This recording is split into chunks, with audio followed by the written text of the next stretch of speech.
হঠাৎ করে সন্ধ্যাবেলা একটা বন্ধুর ফোন এসেছিলো, বললো একটু বাড়িতে আয় দেখা করতে। তো গাড়ি নিয়ে বেরিয়ে পড়লাম। তো যেতে যেতে একটা হেভি সুন্দর জায়গা দেখলাম। তো ভাবলাম জায়গাটা দেখাই আপনাদেরকে সবাইকে। তার জন্যই রেকর্ডিংটা স্পেসিফিক্যালি আমি গাড়ির ড্যাশ ক্যাম থেকে তুলে নিয়ে এসেছি আপনাদের দেখানোর জন্য। তো একটা সুন্দর জায়গা, এত সুন্দর নেচারের মধ্যে যে আমার বন্ধু থাকে আমি জানতাম না। গিয়ে প্রথমে ভেবেছিলাম যে আমি কোন রাস্তায় এলাম, গালাগালি করছিলাম নিজেকে যে এই রাস্তায় গাড়ি চালাবো এখন। কিন্তু জায়গাটা দেখে আমার এত সুন্দর লাগলো, আমি না শেয়ার করে পারলাম না। চলুন আপনাদেরও দেখাই।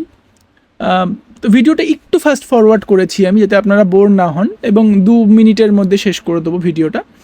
এটা হচ্ছে রাত 9টার সময় তোলা ভিডিও একটা, যেখানে সন্ধ্যাবেলা হয়ে গেছে, অন্ধকার হয়ে গেছে, কিন্তু অন্ধকার বোঝা যাচ্ছে না। এই যে বাড়িগুলো দেখছেন, এটা কিন্তু সবাই ডিনার করে ঘুমিয়ে পড়েছে। সব ব্রিটিশ বাড়ি যেরকম হয় সন্ধ্যা 7টার সময় ঘুমিয়ে পড়ে, কোনো কমিউনিকেশান নেই। শুধু জায়গাটা দেখুন, যাচ্ছি ভেতরের দিকে, কোনো গাড়ি নেই, দোকানপাট নেই, কিছু নেই, শুধু নেচার। আকাশে মেঘ, আকাশটা একটু অন্ধকার হয়েছে। দূরে দেখে মনে হচ্ছে কিছু একটা আছে, কিছু একটা ওপেনিং, একটা গেটের মতো লাগছে, বাট কিছুতেই দূর থেকে বোঝা যাচ্ছে না কোথায় যাচ্ছি, কী জিনিস। কিন্তু যখন সামনে এলাম আমি জাস্ট পুরো অবাক হয়ে গেলাম। এই সামনে যাচ্ছি, এবার আপনারাও অবাক হয়ে যাবেন। দেখুন জায়গাটা, জাস্ট দেখুন, এটা পিকচার পারফেক্ট একটা জায়গা। এই জায়গায় যদি কোনো মানুষ থাকে, তার হেলথের কি কোনো প্রবলেম হতে পারে? আপনারাই শুধু বলুন।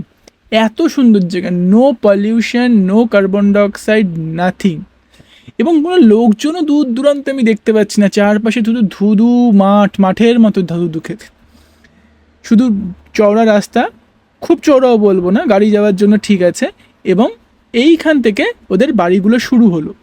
এই সামনে যে বাড়িগুলো দেখছেন, ওগুলোর মধ্যে একটা বাড়ি হচ্ছে আমার বন্ধুদের। আমি চলেই এসেছি ওখানে, এবং এখানে আমি দাঁড়াবো। এই যে লাস্টের আগের বাড়িটা হচ্ছে ওর 6 নম্বর বাড়িটা। এই বাঁ দিকে লাইট জ্বলছে, এই বাড়িটাতে আমি যাব। আশা করি আপনাদের ভালো লাগলো ভিডিওটা, জানাবেন আমাকে। ধন্যবাদ।